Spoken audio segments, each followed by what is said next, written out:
এক মহিলা সাহাবী রাসূলুল্লাহ সাল্লাল্লাহু আলাইহি ওয়াসাল্লামের নিকট এসে বলল, আমি জিনা ব্যভিচার করেছি, জিনার কারণে গর্ভবতী হয়েছি। রাসূলুল্লাহ সাল্লাল্লাহু আলাইহি ওয়াসাল্লাম তাকে বললেন, তুমি চলে যাও, সন্তান হলে এবং তার দুধ পান করানোর সময় অতিবাহিত হয়ে গেলে তারপর এসো।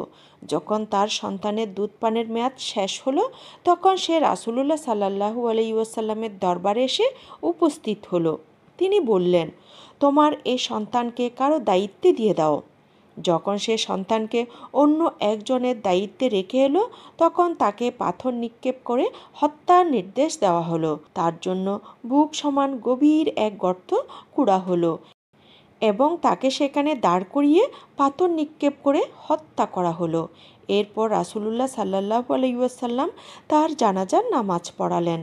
হজরত ওমর রাদিয়াল্লাহু তাআলা আনহু আরজ করলেন, হে আল্লাহর রাসূল, আপনি তার জানাজার নামাজ পড়ালেন, এ তো ব্যভিচারিণী। তিনি বললেন, এ মহিলা এমন তওবা করেছে, তা যদি পৃথিবীবাসীর মধ্যে ভাগ করে দেওয়া হয় তবে তা সবার জন্য যথেষ্ট হবে। এর চেয়ে বড় আর কি হতে পারে যে সে আল্লাহর ভয়ে নিজের জীবন দিয়ে দিল।